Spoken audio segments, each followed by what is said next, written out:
A lot of it we do purchase. An individual gets purchased a job shirt initially, and then if they decide they want anything extra, they'll have to purchase it on their own. Can I get one of I those? think we're all out. We'll go out and take care. That's why we have a sign-up list now. Can I have the sign? Okay.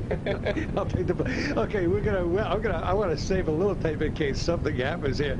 But okay, so we took a little tour, and what is this building called? Just base or? Yeah, we just call it the base station. Base station. So, base station. That's what it is pretty much. And when we're not running calls, we're usually here. Are we having fun? Absolutely. Okay. Always have fun. Always have fun. Okay, you're listening to o-ree County Community Digest. I'm your host and fellow o-ree County and Herb Malsman. We're going to cut tape and see where we go from here. But we're having fun. Here we go. Let's cut tape. The time. I just want to get on for one moment. It turns out when we were in there looking for the Sudafed and the Dayquil and the Pepto-Bismol, that wasn't purchased by the rescue squad. That actually was Joy. Joy, give us a little background on the Dayquil. I'm a walking pharmacy. I have to have it with me. So why did you get the Dayquil rather than NyQuil? Because I was running on the rescue, and I didn't want it. NyQuil puts me out. It'll put me in a coma. Okay, so then that's why you went with the Dayquil. So there was sense made out of the Dayquil and all that. Yeah. So you used Dayquil, and so you were able to use it at night. The Dayquil doesn't put you to sleep. Nope, it keeps it. I'll stay awake. So between my Dayquil and my coffee, I was good to go. So that's the difference between the Dayquil and NyQuil. One is a put you to sleep. The other one won't put you to sleep. Yeah, no, NyQuil puts me right out. It'll put me into a coma for at least good 12 hours. Okay, so then the Pepto-Bismol, the Dayquil, and the Sudafed all belong to me. Yes. Okay. And then Matthew, thank you. Matthew, you talk about donations, and I think because you guys were on the program about a month or so ago when it was o-ree County Community Calendar. Now it's Digest, but you were saying about donations. Let's say, okay, you're a volunteer, so you pick up a person, or somebody unfortunate, you take them to the hospital. It could cost $800 to $900. The insurance does pay for this. If they have insurance, they'll cover it, but they don't cover it all. I guess they have a deductible, whatever the case is, some sort of thing like that. And then you kind of send out a letter, not a bill, but just to let them know what was not covered, and if they'd like to make sort of a donation, and anything will do. It's very important to let people know that you're not tax-based, as you said. Correct. But if they care to add a couple of dollars or a couple of dollars for you keeping all that, it's appreciated. They give a phone number and website also. Yeah, like I said, we are not tax-based. We are solely on donations and a very little bit of grants from the federal government. As I said, very little from the federal government. All the members here at the squad do run without any monetary gain, which means we do not pay any of our members to run. It's all volunteer, as is like I said. Such as billing and stuff, we do not really bill at all. If you do have insurance, we will bill your insurance company, and the insurance company will pay a set fee of what they deem necessary, and then we'll send you a letter out. It may look like a bill, but it'll eventually asking for donations. So it's not really a deductible. The insurance company does take care of some part of it. You're listening now to something. What was it? Back pain food court. Yeah. Coastal Grand. Okay, we going? Yeah, okay, we're gonna head out. That's what's going on. It's back pain at the food court at Coastal Grand, and we'll pick up on this at the end of the call when we're back, and then we'll kind of do an update, kind of give a, fill you in on it. Let's cut tape.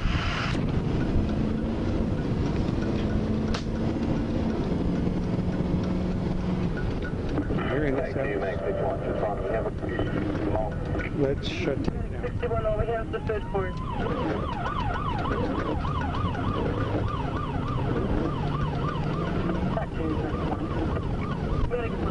Okay, we're on the way, and we will see you after the call. Cut tape. Okay, we're coming up now, Coastal Grand now.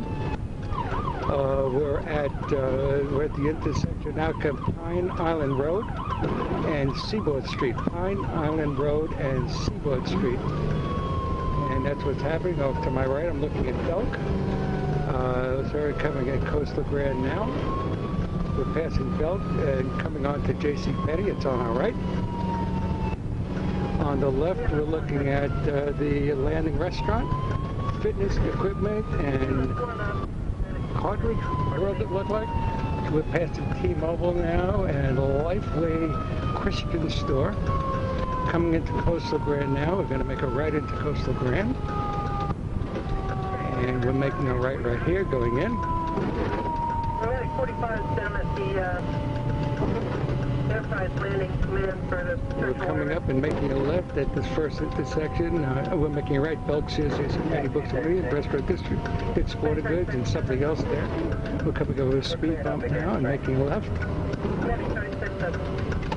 We're on to the entrance of Coastal Grand.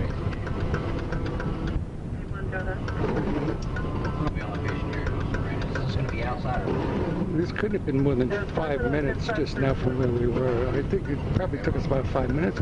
We're pulling into the entrance now. And here is where we'll cut tape and pick up afterwards. Let's cut tape. I do hear another vehicle coming. They're pulling the stretcher out now. There's another vehicle. There's another ambulance coming in. I'm just going to kind of wait a second. They're going into the mall now. And there's another vehicle coming in. Another vehicle on call. And it's heading, okay, it's, I don't know if, is this a Myrtle Beach? I don't know. It could be 2 vehicles showing up on this call. I'm looking right here. It is another, so there are 2 Myrtle Beach Fire Rescue Ambulance. So this is different. We were in the Myrtle Beach Rescue Ambulance, and this is the Myrtle Beach Fire Rescue Ambulance. So that's what's happening. Myrtle Beach Fire Department.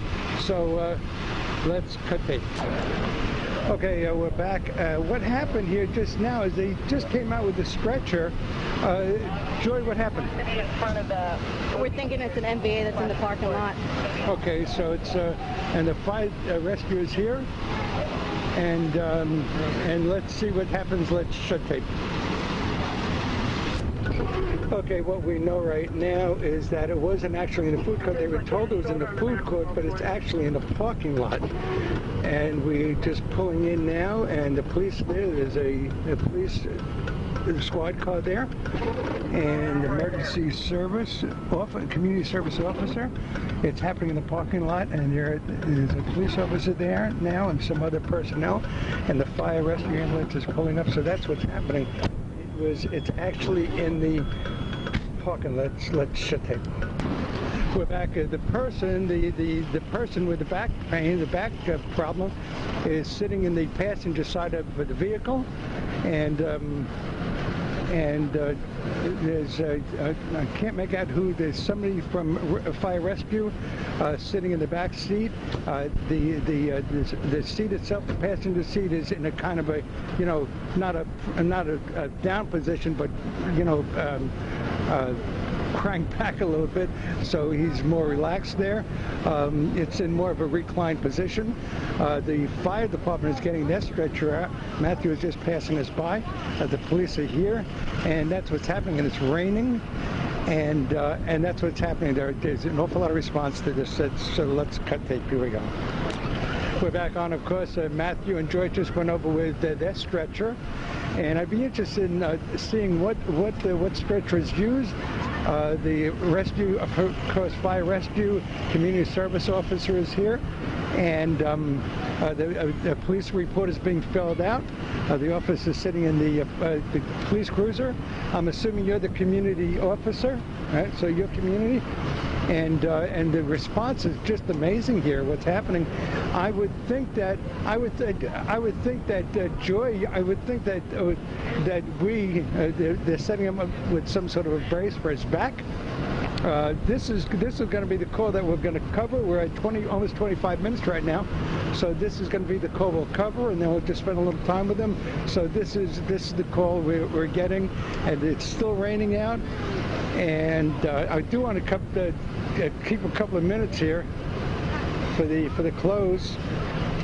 And okay, I don't even know what our time is right now. I have no idea, but. And there are some folks, a couple of folks looking on. A young woman over there seemed very upset about something, and that's what's happening. Joy, it's going to be on your stretcher. Mm-hmm. Yes. Okay, so this is the stretcher that we're riding in the ride-along. That will be the stretcher that will be used. That will be the vehicle. We're going to cut tape right now, and we're going to stop. And again, I have no idea what our time is, and I'm hoping I'm close to 30, but we'll cut tape, and then we'll kind of ride along, get a little background on the case, and then that's how we'll shut down with Matthew and Joy Rice and Myrtle Beach Volunteer Rescue Squad. Let's cut tape. Okay, we're back. We're just going on 26 minutes now, so we have about 4 minutes. We'll get a little background on what happened here, and then we'll bit ado to the Rices, Matthew and Joy Rice. We're at Grand Strand Medical. That's where the patient was taken to Grand Strand Medical. Just to let you know, a little background now, the couple, the girl that seemed agitated, standing alongside in another vehicle. At first I thought there was a family relationship there, but she was standing there with a guy and his girlfriend. They were having an argument, a lover's spat. It couldn't get too out of him because there was the police presence and the fire department. So I guess if you're going to have a lover's quarrel, do it where nobody can possibly get injured badly. So that was happening. It was a young couple. They were having a disagreement. Again, Joy called it a lover's spat, lover's quarrel. So that's what was happening with that couple next door. It was the car right alongside where the patient was being taken care of. We're at Grand Strand Medical. We're standing outside, getting ready for Matthew and Joy to come back out with the stretcher, and then we'll close up. And that's the way we'll end it. We did get to go on a call. Thank goodness it wasn't life-threatening. There was nothing lethal happening there. The gentleman will be okay. They secured him. They secured him on the stretcher. He's inside, I guess. I spoke with his wife, the patient's wife, the person's wife. Everything seems okay. She's certainly cheered by the response and the reaction. And so that's what the folks did here this evening. This is the call, and I'm not sure what time it is. It's probably around 9 o'clock, something like that. But I'll get the exact time just for posterity. So that's what's happening. We're waiting for Matthew and Joy to come out, and then that's how we'll close. And it was a call. We did get to hear a call, and thankfully, thank you, it wasn't anything life-threatening. So let's cut tape. Here we go. Right now we're having that cup of coffee. CW's coffee from, I don't know, a Scotchman something, a 62nd Avenue North in Kings Highway. I'm having a latte. Joy, what are you having? Plain coffee. And what are you having? Just having a French vanilla cappuccino. Cappuccino, so latte, French vanilla cappuccino, and the plain coffee. Okay, yeah, how do you think it went? I think it went fairly well. You have a good time with it? Absolutely. Okay, something I meant to ask you, I guess, were we talking about something in the vehicle that we wanted to talk about as we closed out? I don't recall. I know there was something, but honestly I can't recall. I can't recall what it was. Anyway, I do want to thank you. Let's give a phone number one more time and a website and whatever information, and then we'll go from there. And while you're doing that, maybe I'll remember what it is. Joy, why don't you give the information? The website is myrtlebeachrescue.org, and our phone number for our station is area code 843-626-7352. Again, 626-7352. Okay, the question I wanted to ask you, how come with all the rescue, everybody there, why were you chosen to, how did that break down? You brought the patient to the hospital. It broke down because of the qualification levels. We were a basic truck, which basically means that we can do certain things, not as much as a paramedic at a paramedic level, but we run just an EMT basic truck. And in his situation, he did not warrant any type of interventions that constituted emergency life support at the time. So we transported the patient, leaving the ALS truck in service for somebody that potentially may need them. And he sounded like he was in good spirits. So that's good. Okay, Matthew, Joy Rice, the Rices, the family that rescues together, stays together. Thank you very much for joining me. Thank you. Okay, thank you, Joy. Thank you. Thank you. You've been listening to o-ree County Community Digest. I'm your host and fellow o-ree County and Herb Malsman. We have to go. We're running late. Thanks for tuning in. Bye-bye.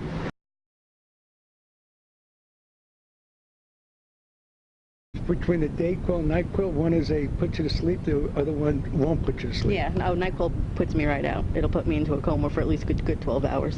Okay, so then the Pepto-Bismol, the Dayquil, and the Sudafed all belong to me, yes.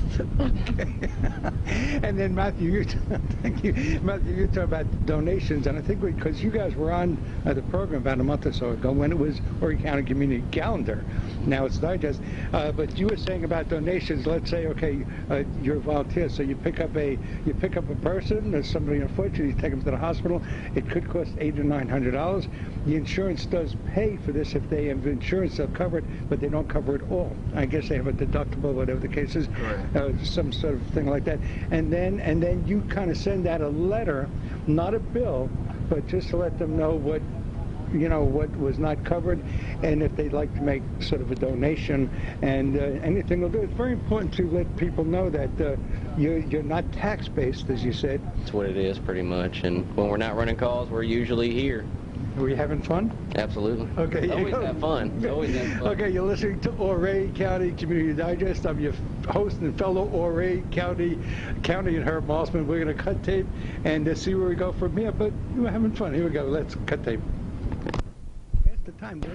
I just want to get on for one moment. It turns out when we were in there looking for the Sudafed and the Dayquil and the Pepto-Bismol, that wasn't purchased by the rescue squad. That actually was Joy. Joy, give us a little background on the Dayquil. I'm a walking pharmacy. I have to have it with me.